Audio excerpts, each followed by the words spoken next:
For sure. Okay, well, let's move on. Brett's going to look at and review Algoma Steel. Interesting time to look at a company that is producing and selling steel primarily in North America. Algoma Steel Group Inc., symbol ASTL on the TSX as well as they trade on the NASDAQ, produces and sells steel products primarily in North America, about 60% US, the rest Canada. It provides flat sheet steel products, including temper rolling, cold rolled, hot rolled, pickled and oiled products, floor plate and cut to length products for the automotive industries, hollow structural product manufacturers, and light manufacturing and transportation industries. So the stock is down a massive 35% year to date, trading at 906 Canadian dollars, that is, and about a $950 million market cap. As well, I should mention the company offers a dividend yield of about 3.2%. They pay that they pay 5 cents US a quarter. So you do have some foreign exchange fluctuations there for your dividend yield as well. So Q4 2024 results. I'll do a quick run through for the later financials. It should actually be Q3, but calendar Q4, because they actually did have a shift in their fiscal year, and now it matches the normal calendar year, but their fiscal 2024 year was actually only 9 months. But we're going to go through their Q4 calendar results, which the revenue fell 4% to $590 million, operational loss of $125 million compared to $37 million loss, a net loss of $67 million compared to a net loss of $85 million, adjusted EBITDA loss of $60 million compared to a loss of $1 million. So overall negative results across the board. But despite those negative financial results, the company actually did have higher shipments by 6% of 549,000 tons versus 516,000 tons. So higher shipments, but that just really shows that the steel market as a whole has just been hit quite hard, to say the least, and the profitability of steel products has just diminished massively over the past year, and especially over the past few years. Looking at the balance sheet, Algoma Steel was actually in our profitable cash-rich 2023 report, but that is no longer the case. They're no longer cash-rich or even profitable for that matter in the last quarter. They are no longer cash-rich due to significant investments, and I'll get into that in a minute.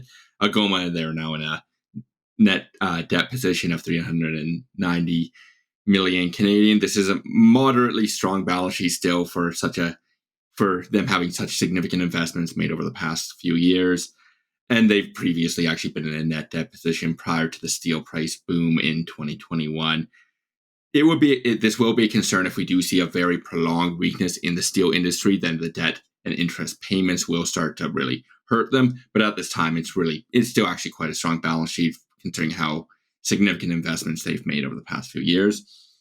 But if we do see a weakness going forward, you would want to really watch their debt level to see where it is, because if they do continue that unprofitability, if we do see steel margins collapse further, you obviously want to pay attention to their debt level. But the big investment they've made over the past few years have been their electric arc furnaces. They've been investing into their funds into two state-of-the-art electric arc furnaces, or EAFs, with the first coming online April of this year after a few years of construction. So obviously, big build up to this. The arc furnaces have been part of the long-term strategy for the company, and the second arc furnace, the first being in April, will be coming on later this year. So two big movements later on this year, with steel production from arc furnaces being weighted towards the latter half this year, as they do need a bit of time to ramp up and get all that worked through. The company expects the processing of all its steel to be through their electric arc furnaces by the end of 2026. So it's a big transitionary period for the company over the next couple of years as well. The cumulative investments for the electric arc furnaces project so far has been $740 million, with project commitments of $880 million. Just to give you a size comparison, that's not much less than their entire market cap at this point in time. So massive investments for them over the past few years into these new furnaces. Steel prices, however, have been weakening throughout 2024. They have seen a slight rebound over the past few months, but it's still overall a very weak environment, to say the least. And this chart on the right side of the screen here doesn't even show the massive increase in steel prices we saw in 2021 and into 2022 before they came down. And that's really where that cash balance they had previously came from. That year was just phenomenal for them, to say the least. But let's move into the elephant in the room. The reason for the decline in the stock price: steel tariffs.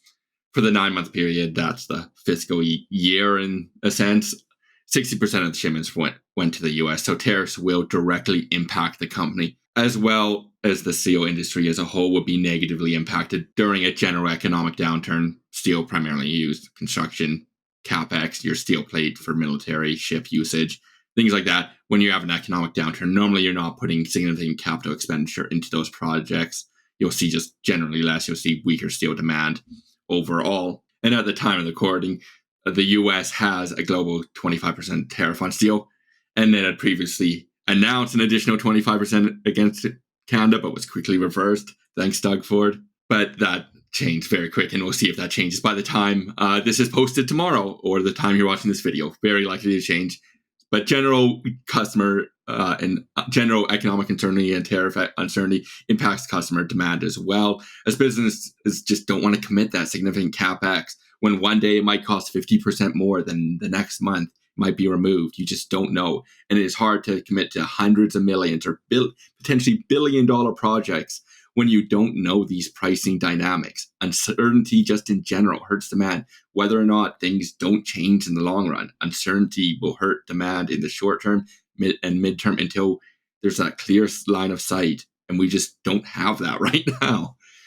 The company has stated when its new electric furnaces cost structure come online, even with a 25% tariff, it'd be roughly EBITDA break even at the current prices, but obviously prices can change in the meantime, as the company will see a significant cost reduction as electric furnaces come online and the blast furnaces and coke ovens eventually are decommissioned over the next couple of years. On the bright side, Algoma Steel is Canada's only discrete steel plate producer, and the company has stated they intend to switch some production of hot rolled coil to plate, which currently is in more demand in Canada, and it would avoid that direct impact from tariffs.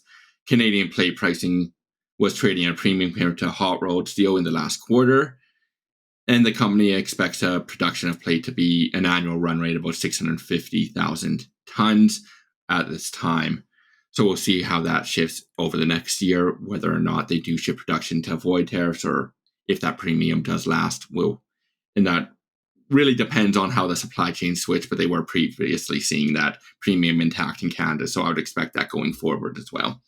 But really see the exact dynamic play out will be actually just interesting to watch. So just to wrap this up, Algoma Steel highlights really the crux of any commodity-based company, anything that really depends on a commodity price. The company is really on the precipice of having lower production costs with those electric arc furnaces, and it's really the combination of this long-term strategy coming online. But the steel market just isn't agreeing with them. It's been weak, and now tariffs have further impacted the company's prospects. Now the company is trading at a price which it implies a negative outlook for the company, and that's honestly fair to say. So a contrarian investor might love this stock. So if you do see tariffs just being a 3-month thing or 6-month thing, and then it completely reverses and we have that clear view of sight, you might love this stock depending on how the dice really roll with tariffs. But over the next few months, it's just would be hard to commit any sort of investment money in a steel producer just in general, regardless of production increasing, cost decreasing, like we are potentially seeing in Algoma, or we're forecasted to see it from management to cost decreases. So we'll just continue to monitor this stock for the time being, but it will be something really interesting to lock. If we do see it continuously to be beaten down, then we do see some clear sky view of tariffs and economic certainty. If there is a sudden shift and the stock does remain beaten down, you might want to take a position, but we're just not in that position right now. And just disclosures, we don't own the stock. Yeah, for sure. I mean, it is interesting. I mean, you can see what management is trying to do: bring the cost structure down, and then you have more profitability, better profit margin going forward. I mean, the strategy is sound. It's like Brett said, the market's not cooperating with them in the near term. There's a high degree of uncertainty. Now, if that normalizes and you get then it has to normalize, you have to have a normalized environment. That's the other thing too. If we have a weak environment, steel, not the greatest place to be when you have a weaker general economic environment. If you could get a low price, an environment that is picking up, and they've now gone through this CapEx cycle, that might be a time to look at it. there's never going to be consistent earnings and profitability, even on an annual basis, like going like this on a company like that. But there can be times you could look at a business like that. It would more be a longer term investment trade rather than a longer term investment that you could just make and watch it grow over a 5 to 10 year period. It's interesting, and we'll continue to monitor it. But right now, you flipped from net cash to net debt, and the environment is certainly uncertain. Doesn't mean there can't be an opportunity, though. Yeah, and just on that, Mark, like just to highlight that potential volatility, as we saw that COVID crash, steel prices were quite low, and then that's why they really benefited in that 21-22 period, because the steel prices were just, supply chain was completely destroyed effectively in that period. Steel prices just skyrocketed, demand just came roaring back. I'm not saying that will happen, and frankly, I doubt that. I don't think that's going to happen in this case, but that is your upside scenario with these types of stocks, is when you do see that shift in demand